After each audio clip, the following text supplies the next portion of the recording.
यही है पंजाबियत। सच, सेवा, मेहनत और खुददारी, ये सब मैं एक पंजाबी परिवार में रहकर मैंने देखा और मैंने सीखा है। इसीलिए आज आपके सामने एक बहन की तरह कुछ बातें करना चाहती। देखिए, मेरी तरह आपके पास भी 20-21 साल की बेटियां होंगी। अब बेटी से कोई शादी करने आता है या कोई हाथ मांगने आता है तो सबसे पहले माँ क्या सोचती है? क्या सोचती है?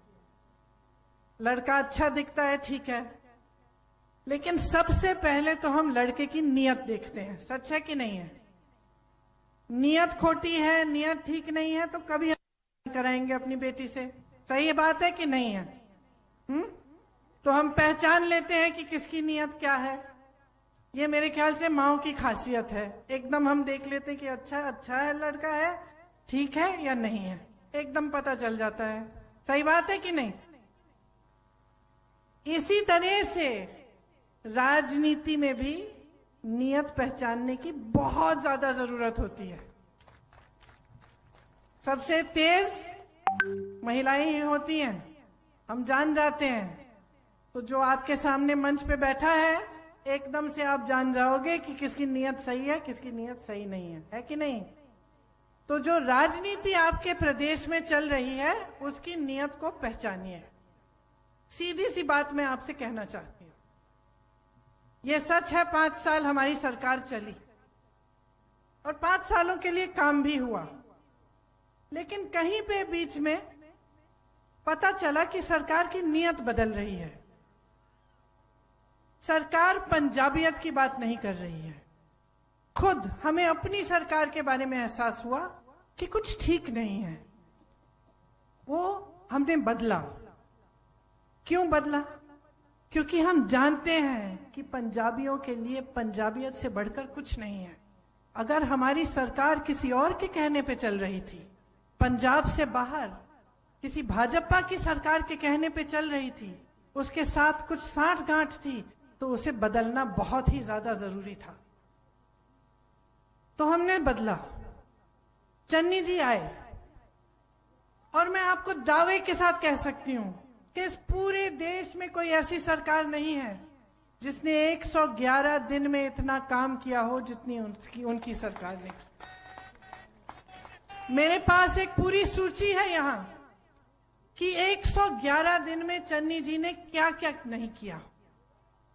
चन्नी जी ने 6,400 करोड़ के किसान के कर्ज माफ कर दिए, 1,500 करोड़ बिजली के बिल माफ किए, किसानों को मुफ्त बिजली दिलाई, बिजली के रेट 3 रुपए पर यूनिट तक ले आए, नीचे लाए, औद्योगिक बिजली का रेट 5 रुपए यूनिट तक ले आए, पानी के दाम ग्रामीण इलाकों में घटकर 50 रुपए प्रति माह के हो गए, शहरों में जो वाटर सप्लाई है, जो सुएज है, 700 करोड़ के बिजली के बिल उसके लिए भी माफ किए।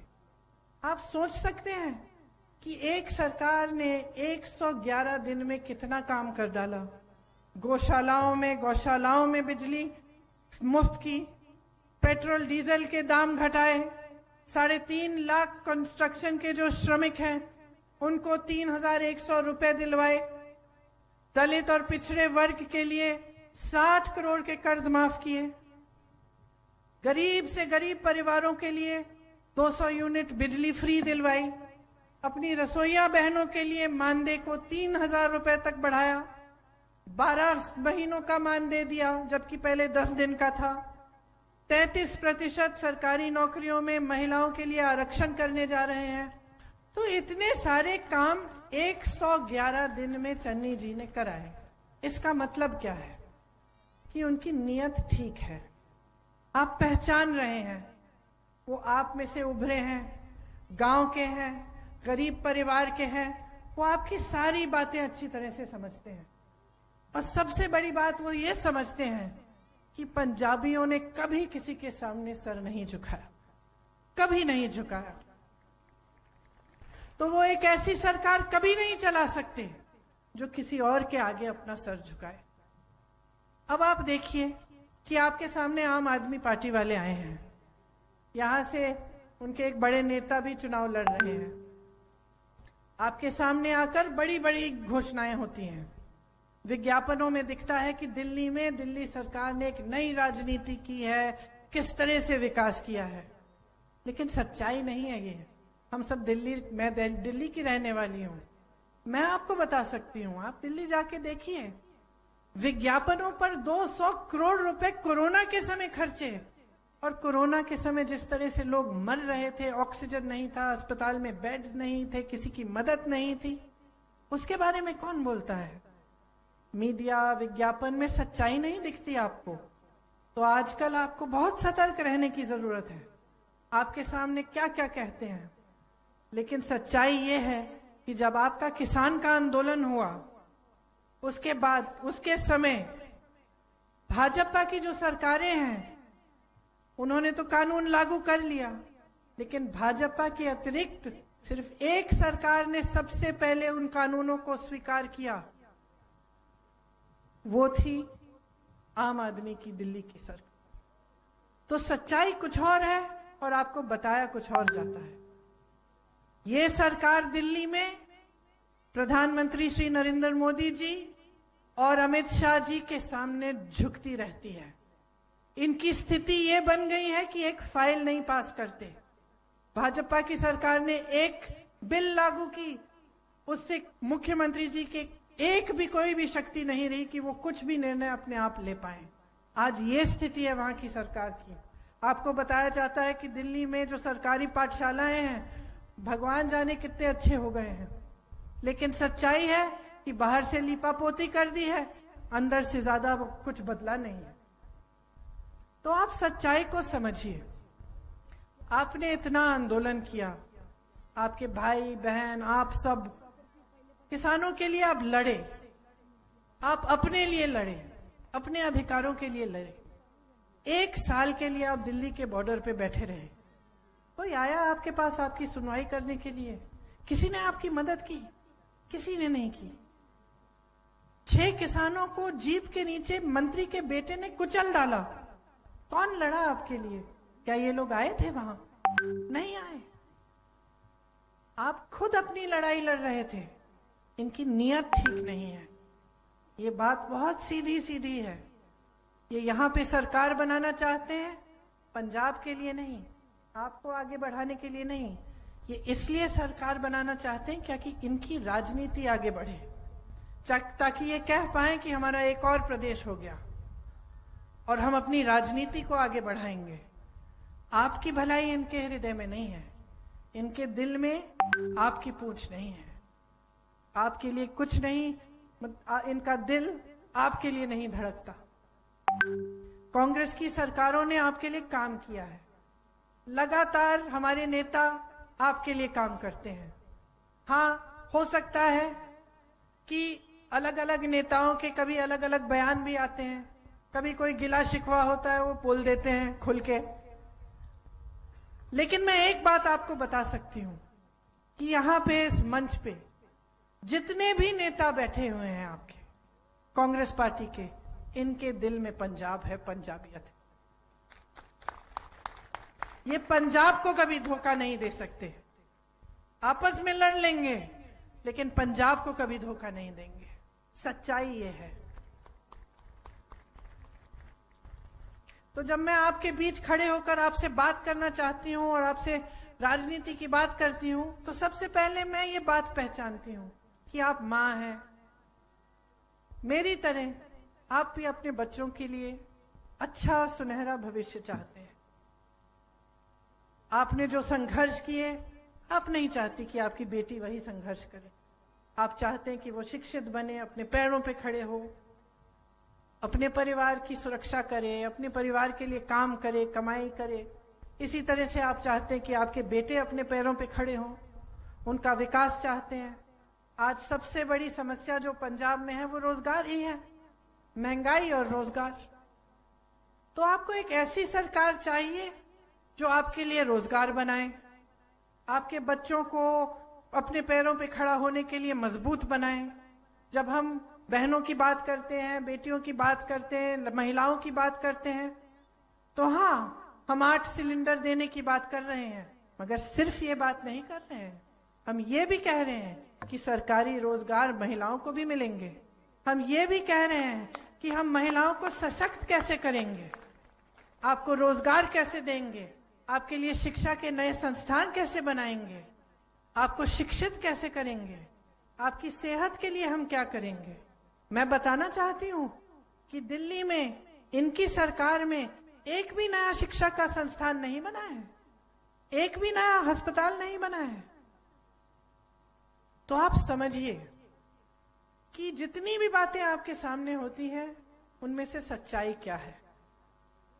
2 तरह की राजनीति होती है, मैंने पहले ही कहा।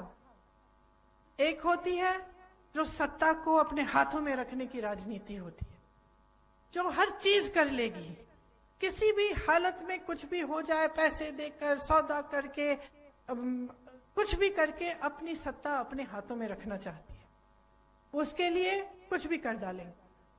और एक दूसरी राजनीति होती है जो सेवा की राजनीति होती है, जैसे आपकी पंजाबियत है जिसमें सेवा सर्वोपरि है, उसी तरह से एक राजनीति भी है जिसमें सबसे महत्वपूर्ण चीज, सबसे अहम चीज, सबसे बड़ा धर्म सेवा होता है। और वो राजनीति हम आपके सामने निभाना चाहते हैं, वो सेवा का धर्म हम आपके सामने निभाना चाहते हैं। हम आपके जज्बातों से खेलना नहीं चाहते, हम आपके सामने खड़े होकर झूठ नहीं बोलना चाहते, बड़ी बड़ी घोषणाएं नहीं करना चाहते जो हम रख नहीं पाएंगे। जो घोषणाएं हम कर रहे हैं उन्हें हम पूरा करना चाहते हैं। हम आपसे अगर वोट मांग रहे हैं तो सच्चाई के आधार पर मांग रहे हैं, अपने अनुभव के आधार पर मांग रहे हैं। जो हमारी कांग्रेस की सरकारें हैं वो सरकार चलाना जानती हैं, उन्होंने विकास किया है, उनमें अनुभव है। इसीलिए जब आपसे समर्थन मांगते हैं हम, और जब आपके सामने हम गोल्डी जी जैसे प्रत्याशी खड़े करते हैं, तो हम दावे के साथ कह सकते हैं कि दोनों गोल्डी जी और आपका नाम क्या है, और सिमरत जी, दोनों आपके लिए दिन रात काम करेंगे। यहाँ सिमरत,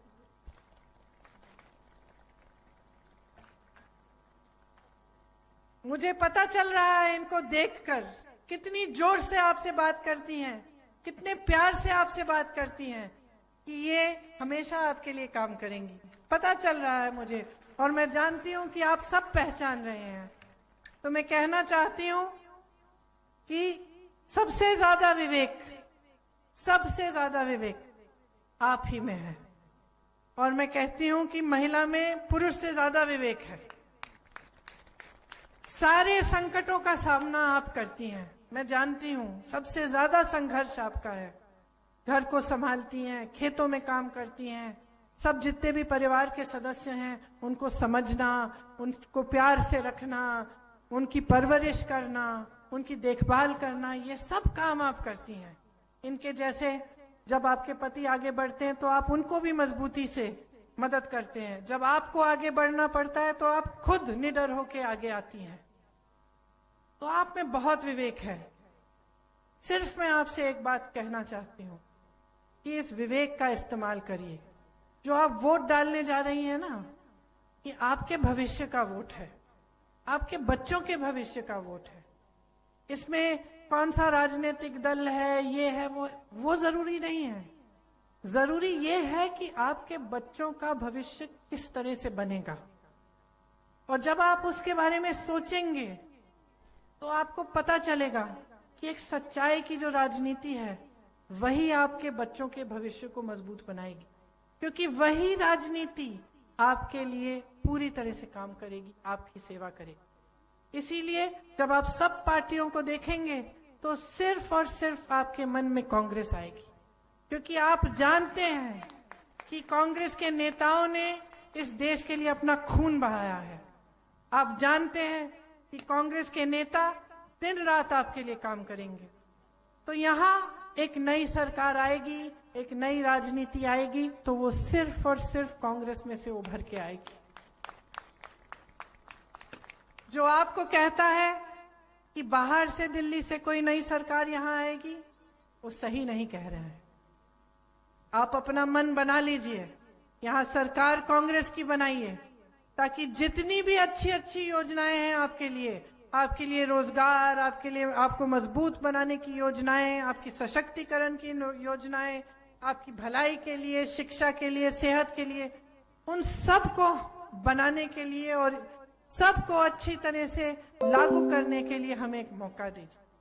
यही मैं पूछने आई थी और कहने आई थी आपसे कि ये चुनाव आपका चुनाव है, आपके भविष्य का चुनाव है, आपकी पंजाबियत का चुनाव है। इसको बचा के रखिए, सुरक्षित रखिए और अपने भविष्य को मजबूत बनाइए। जब आप चन्नी जी को और हमारे अनेक नेताओं को और प्रत्याशियों को अपना वोट देंगे तो आप पंजाब को अपना वोट दे रहे हैं, पंजाब को आगे बढ़ा रहे हैं। आप सबको बहुत बहुत धन्यवाद। आपने बहुत ध्यान से मेरी बातें सुनी।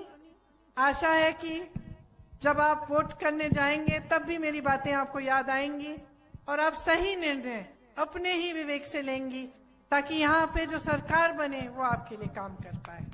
आप सबको बहुत बहुत धन्यवाद। जय हिंद।